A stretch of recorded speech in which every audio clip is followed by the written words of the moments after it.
Hello friends. आज सुबह की क्लास में एक बार फिर से आप सभी लोगों का बहुत बहुत स्वागत करते हैं और सुपर टेट 2021 की लगातार तैयारी में आपको जो important one liner questions practice set दिए जा रहे हैं उसी सीरीज में आगे बढ़ते हुए एक बार फिर से आप सभी लोगों को आज साइंस के बहुत ही सिलेक्टेड थोड़े से टफ क्वेश्चंस देने वाले हैं। तो दोस्तों आज की क्लास में फिजिक्स के कुछ महत्वपूर्ण क्वेश्चंस आपको दिए जाएंगे। इन क्वेश्चंस को बहुत ही अच्छे ढंग से समझना है, याद करना, ऐसे ही क्वेश्चन आपके एग्जाम में पूछे जाएंगे। तो इन क्वेश्चंस को तैयार करते रहिए, चैनल को सब्सक्राइब कर लीजिए, बेल आइकन को प्रेस कर लीजिए, साथ ही साथ हमारी सभी पुरानी क्लासेस को जरूर देखते रहिएगा। ये आपको हैंड रिटन नोट्स की बहुत अच्छी सीरीज दे रहे हैं, साथ ही साथ आप लोगों को ये टाइप किए हुए वन लाइनर क्वेश्चंस भी दिए जा रहे हैं। तो इन सभी को देखेगा, भूगोल, इतिहास, इन सभी की क्लासेस आपको लगातार दी जा रही हैं और शाम को 6:30 बजे आपको लाइव क्लास के थ्रू इंपॉर्टेंट क्वेश्चंस कवर कराए जाते हैं। तो इन सभी क्लासेस को देखते रहिए। चलिए शुरू करते हैं आज के महत्वपूर्ण क्वेश्चंस को। साइंस के पहले भी हम एक दो पार्ट ला चुके हैं, उन पार्ट्स को भी जरूर देख लीजिएगा।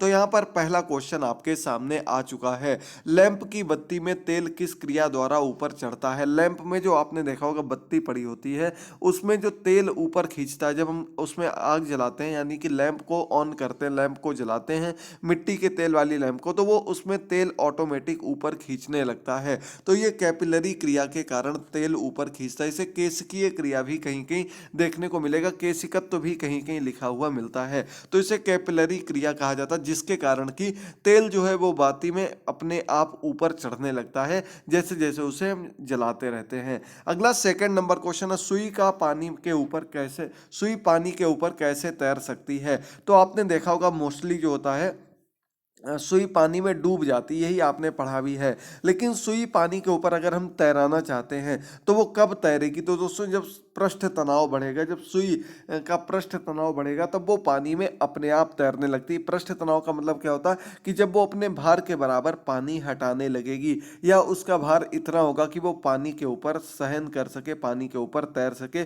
पृष्ठ तनाव के कारण ही पानी के ऊपर कोई चीज तैरती है या डूब जाती है। तो जब उसके पृष्ठ तनाव की बात की जाएगी तो ये सुई पानी के ऊपर तैरने लगेगी, नहीं तो लोहे की सुई या कोई भी इस प्रकार की चीज आपने देखी होगी वो पानी में डूब जाती है। इसका यही कारण है, पृष्ठ तनाव के कारण ऐसा होता है। अगला क्वेश्चन आपके सामने थर्ड नंबर क्वेश्चन, पानी से निकलने वाला सेविंग वॉक्स के बाल आपस में चिपक जाते हैं, यानी कि पानी से निकालने पर जो सेविंग वॉक्स होता है उसमें सेविंग ब्रश जो होता है वो जब हम पानी से निकालते हैं तो वो आपस में बाल चिपक जाते हैं। आपने देखा होगा एकदम बिल्कुल स्मूथ हो जाता है और बाल आपस में चिपक जाते हैं। तो इसका कारण भी दोस्तों पृष्ठ तनाव है, क्योंकि पानी जब उससे निचोड़ने लगता है तो उसके कण आपस में मिलने लगते हैं और पृष्ठ तनाव उसका घटने लगता है, जिसके कारण वो आपस में चिपकने लगते हैं और एक ही जगह से पानी निचोड़ने लगता है। इसे आपने देखा होगा, पानी के अंदर जब ब्रश को रखते हैं तब वो पूरे में ब्रश फैले हुए होते हैं, उसके बाल चारों तरफ फैले हुए होते हैं, लेकिन पानी के बाहर निकालते हुए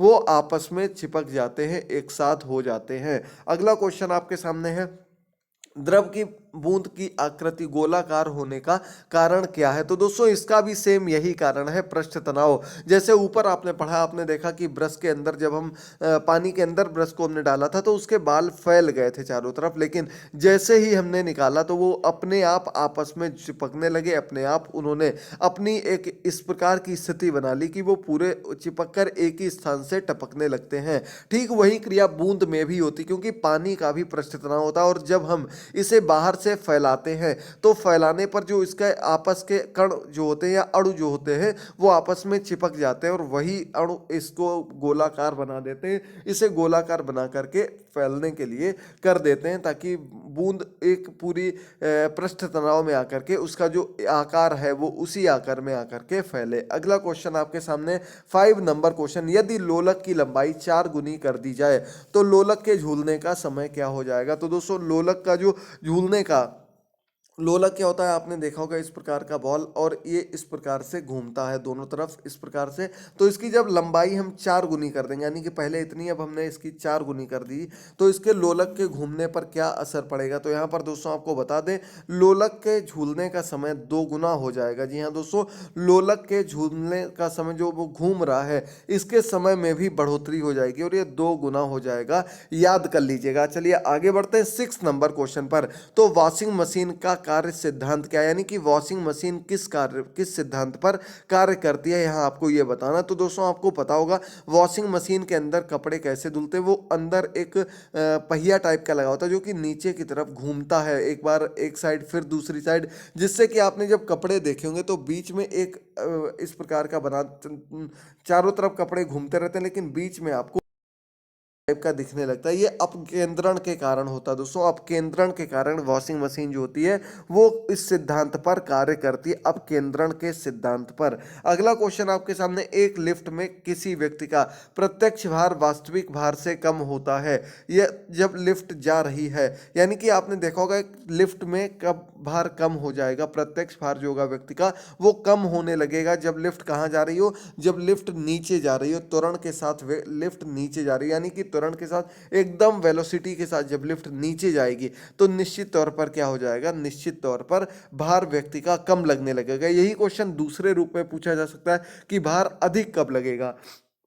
तो जब लिफ्ट त्वरण के साथ ऊपर की ओर जा रही होगी तो क्या हो जाएगा, व्यक्ति का भार जो होगा वो प्रत्यक्ष भार से अधिक हो जाएगा जब लिफ्ट ऊपर जा रही होगी। दोनों चीज़ों में थोड़ा सा अंतर है, जब ऊपर जाएगी तो भार अधिक लगने लगेगा और जब नीचे जाएगी तो भार कम लगने लगता है, ऐसा लगने लगता है शरीर हल्का हो गया है। यही इसका त्वरण के कारण ये सब होता है, याद रखिएगा दोस्तों। चलिए आगे बढ़ते हैं अगले क्वेश्चन पर। पानी में लोहे की सुई डूब जाती लेकिन जहाज तैरता रहता है, यह किस सिद्धांत पर आधारित है। तो दोस्तों अभी हमने आपको बताया था कि लोहे की सुई किस प्रकार से तैर सकती, लेकिन जो आपने सिद्धांत पढ़ा होगा उसमें आपको पता होगा कि पानी में लोहे की सुई डूब जाती लेकिन बड़े बड़े जहाज नाव ये सब पानी में तैरते रहते हैं। तो ये आर्किमिडीज का सिद्धांत है। आर्किमिडीज ने सिद्धांत दिया था और इनका कहना था कि जब कोई भी व्यक्ति कोई भी वस्तु पानी में अपने भार से अधिक, अपने भार के बराबर पानी को हटा लेता है तो वो पानी में तैरता रहता है, चाहे वो कितना भी बड़ा क्यों ना हो। चाहे आपने देखा होगा इतने बड़े बड़े शिप हो गए, पानी वाले जहाज हो गए, सब पानी पे तैरते रहते हैं। तो इनका मुख्य कारण यही है क्योंकि ये अपने भार के बराबर पानी हटाते रहते हैं, जिस कारण से ये लगातार तैरते रहते हैं। लेकिन जब ये पानी नहीं हटा पाते या कहीं अड़ जाते हैं तो ये अपने आप डूबने लगते हैं। जिस प्रकार से सुई की बात कर रहे हैं, कील की बात करते हैं, सभी चीजें पानी में डूब जाती हैं क्योंकि इनमें गति नहीं होती। दूसरी चीज ये आगे पानी अपने भार के बराबर पानी नहीं हटा पाते जिसकी वजह से ये अंदर डूब जाते हैं। अगला क्वेश्चन 9 नंबर है आपके सामने। पानी के एक गिलास में एक बर्फ का टुकड़ा तैर रहा है, जब बर्फ पिघलती है तब पानी के स्तर पर क्या प्रभाव पड़ेगा, बताइए जल्दी से। तो दोस्तों पानी के अंदर बर्फ का टुकड़ा जब पड़ा हुआ है तो निश्चित तौर पर उसने अपने जितना उसमें पानी होगा उसने उतना एरिया पहले ही बढ़ा लिया होगा, बर्फ के टुकड़े का भार जितना होगा, यानी कि निश्चित तौर पर उसमें कोई भी प्रभाव नहीं पड़ेगा। जो भी बर्फ पिघलेगी वो उसी आकार तक आएगी जहां तक गिलास भरा हुआ है। पानी का टुकड़ा पड़ने के बाद गिलास यदि यहाँ तक है तो ये पिघलने के बाद भी यहीं तक रहेगा, उतना ही रहेगा, इसमें किसी प्रकार का कोई बदलाव नहीं होगा। लेकिन अगर यहाँ पर यह पूछा जाता कि पहले पानी इतना था, बर्फ का टुकड़ा डालने के बाद पानी इतना हो जाता है, यहां तक आ जाता है, तो क्या असर पड़ेगा। तो इसका असर सीधे सीधे यही होगा कि इतना जो ऊपर वाला पानी है ये बर्फ का पानी ही है, बर्फ पिघलने के बाद इतना एक्स्ट्रा पानी आया है ये उसका है, और पहले का पानी ये नीचे वाला था। इन दोनों स्थितियों को बहुत ध्यान से समझना है क्योंकि पेपर आपका जूनियर लेवल का होने वाला, तो निश्चित तौर पर इजी पेपर नहीं आएगा। क्वेश्चन आपको अच्छे से अच्छे देखने को मिलेंगे। तो इन सभी क्वेश्चन को आपको लगातार बहुत अच्छे ढंग से करा रहे हैं, आपके कमेंट्स भी बहुत अच्छे अच्छे मिल रहे हैं, उसके लिए बहुत बहुत धन्यवाद। ऐसे ही आगे भी आप लोग सपोर्ट करते रहा करिए, क्लासेस से देखते रहा करिए और जुड़े रहा करिए। 10 नंबर क्वेश्चन आपके सामने है कि भारहीनता की अवस्था में एक मोमबत्ती की ज्वाला का आकार हो जाएगा। भारहीनता की अवस्था में यानी कि उसमें भार नहीं है, तो इस अवस्था में मोमबत्ती की जो ज्वाला होगी वो क्या हो जाएगा, वही रहेगा, यानी कि वैसा ही रहेगा क्योंकि लौ जो है वो आपके भार के अनुसार नहीं, वो ऑक्सीजन और उसमें कितनी ज्वलनशीलता इसके आधार पर जलती है। अगला क्वेश्चन आपके सामने है 11 नंबर क्वेश्चन है, किसकी इकाई न्यूटन मीटर नहीं है। तो दोस्तों आपको पता होगा न्यूटन मीटर इकाई जो होती बल की इकाई नहीं होती है। इकाई पर आधारित, मात्रक पर आधारित एक दो क्वेश्चन आपको फिजिक्स में जरूर देखने को मिलेंगे। तो दोस्तों न्यूटन मीटर नहीं होती, केवल न्यूटन जो है वो हम बल को कह देते हैं। न्यूटन मीटर जब लग जाता तो ये आपका त्वरण के रूप में जाना जाता है, तो ये बल की इकाई नहीं होती है न्यूटन मीटर। अगला क्वेश्चन है, वस्तु को गर्म करने पर उसके अणुओं में क्या प्रभाव पड़ता है। तो किसी वस्तु को जब हम गर्म करते हैं तो क्या करता है, अणुओं की चाल बढ़ जाती है। आपने देखा होगा किसी भी चीज को, चाहे कोई भी चीज हो, अगर हम उसको गर्म करने लगते हैं तो वो चीज फैलने लगती है। फैलने क्यों लगती है? क्योंकि इसके जो अंतरा आणविक बल है, इनके जो अणु हैं, वो उनकी गति बढ़ जाती है और वो अपने आप को पूरे में फैलाने लगते हैं, पूरे में वो चीज फैलने लगती है। आपने देखा होगा कई चीजें हो गई, जैसे पॉलीथीन हो गई या पानी को ही देख लीजिए, जब इसको हम खौलाते हैं तो ये अपने आप ऊपर की ओर आने लगता है, अपने आप फैलने लगता है। यही आपका अणुओं की गति बढ़ जाती है, चाल बढ़ जाती है। 13 नंबर क्वेश्चन है, ऊष्मा का मात्रक नहीं है। तो दोस्तों ऊष्मा का मात्रक क्या नहीं है? तो डिग्री सेल्सियस जो होता है ये ऊष्मा का मात्रक नहीं होता। आप सभी को पता होगा डिग्री सेल्सियस किसका मात्रक होता है? तापमान का मात्रक होता है, ताप का मात्रक होता है। डिग्री सेल्सियस हो गया आपका, फ़ारेनहाइट हो गया, ये आपके टेम्परेचर के मात्रक होते हैं। और इसी प्रकार से जब हम बात करते हैं ऊष्मा के मात्रक की, तो ऊष्मा का मात्रक आपका क्या होता है? जूल होता है, इसके बाद आपका कैलोरी होता है। ये सभी आपके ऊष्मा के मात्रक के रूप में प्रयोग किए जाते हैं। ये दोनों चीजें बिल्कुल अलग अलग हैं, इनको अच्छे से समझिएगा, याद कर लीजिएगा। मात्रक से आपसे एक दो क्वेश्चन जरूर बनेंगे। अगला क्वेश्चन आपके सामने, जब जल ऊंचाई से गिरता है तो उसका क्या होता है? तो जल जब ऊंचाई से गिरेगा तो उसमें क्या हो जाएगा? उसका तापमान बढ़ जाता है, यानी कि उसका टेम्परेचर हल्का सा हाई हो जाता है, बढ़ने लगता है। क्यों? क्योंकि जल ऊंचाई से गिराया जा रहा है और ऊंचाई से गिराने पर जब उसमें घर्षण लगता है तो वो अपने आप टेम्परेचर बढ़ने लगता है। अगला क्वेश्चन, अगला 15 नंबर क्वेश्चन आपके सामने, चावल को पकाने में कहाँ अधिक समय लगता है? ये क्वेश्चन कई बार एग्जाम्स में पूछा गया है कि हम जब चावल को उबालते हैं, चावल को पकाते हैं,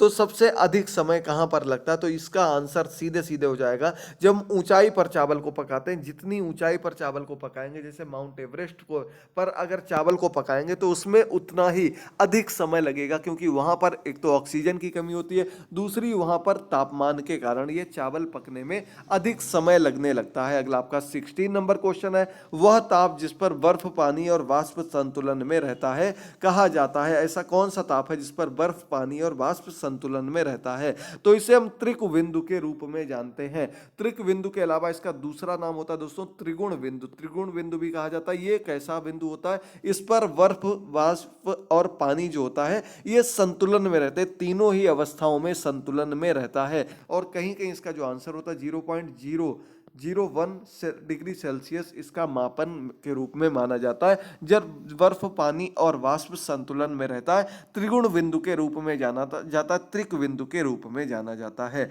अगला 17 नंबर क्वेश्चन है, बहुत अच्छे से क्वेश्चंस आपको डेली कवर किए जा रहे हैं। इन क्वेश्चंस को जरूर ध्यान से देखिएगा, चैनल को सब्सक्राइब करते रहिएगा, बेल आइकन को प्रेस करते रहिएगा और टेलीग्राम पर जरूर जुड़ जाइएगा आप सभी लोग। तो अगला क्वेश्चन है, किसी द्रव का वाष्पीकरण होने से उसका क्या हो जाएगा? तो जब हम किसी द्रव का वाष्पीकरण कर देंगे तो उसका तापमान घट जाएगा। द्रव के वाष्पीकरण के बाद उसके तापमान में क्या हो जाएगा? उसका तापमान घटने लगेगा, घट जाएगा। अगला आपका क्वेश्चन है 18 नंबर क्वेश्चन, निम्न तापी इंजनों का अनुप्रयोग कहां पर किया जाता है? निम्न ताप वाले इंजन जो होता है इनका अनुप्रयोग रॉकेट प्रौद्योगिकी में किया जाता है। रॉकेट प्रौद्योगिकी के अंतर्गत निम्न ताप वाले इंजनों का प्रयोग किया जाता है, याद रखिएगा। अगला 19 नंबर क्वेश्चन आपके सामने है, वायुमंडल में प्रकाश के विसरण का कारण क्या है? तो वायुमंडल में प्रकाश का विसरण जो होता है, प्रकाश जो फैलता है उसके कारण की बात की जाएगी तो वो आपके धूल कण होते हैं। हमारे वायुमंडल में जलवाष्प हो गया, धूल कण हो गया, ये पूरे वायुमंडल में फैले हुए मिलते हैं। बिल्कुल महीन महीन धूल कण हमारे चारों ओर फैले रहते हैं, ये आपके प्रकाश के विसरण में सहायक होते हैं, धूल कण, याद रखिएगा। अब आज का अंतिम क्वेश्चन आप सभी के सामने देखिए जल्दी से, आकाश का रंग नीला प्रतीत होता है, किस कारण से आकाश का रंग नीला प्रतीत होता? तो इसका आपका आंसर हो जाएगा दोस्तों प्रकीर्णन के कारण आकाश का रंग जो है, आसमान का रंग जो है कैसा दिखाई देता है? नीला दिखाई देता है। इसके साथ ही साथ आपको बताना दोस्तों, पृथ्वी को नीला ग्रह कहा जाता है, किस कारण? जल के कारण। तो पृथ्वी पर कितने प्रतिशत जल है, ये आप लोगों को अधिक से अधिक संख्या में कमेंट बॉक्स में आंसर करना है। आज के आपके सभी महत्वपूर्ण क्वेश्चंस कंप्लीट होते हैं। उम्मीद करते हैं आज की क्लास आपको पसंद आई होगी। ऐसे ही क्वेश्चंस को लगातार देखने के लिए आज ही चैनल को सब्सक्राइब कर लें, बेल आइकन को प्रेस कर लें और लगातार हमारे साथ जुड़े रहिएगा। बहुत ही महत्वपूर्ण क्लास आपको दी जा रही है, शाम को 6:30 बजे की लाइव क्लास में आप लोग जरूर आइएगा। अब कुछ क्लासेस का लिंक हमने नीचे दे दिया पिछली क्लासेस का, उनको तुरंत जाकर के देखिएगा। थैंक यू दोस्तों, गुड बाय, टेक केयर।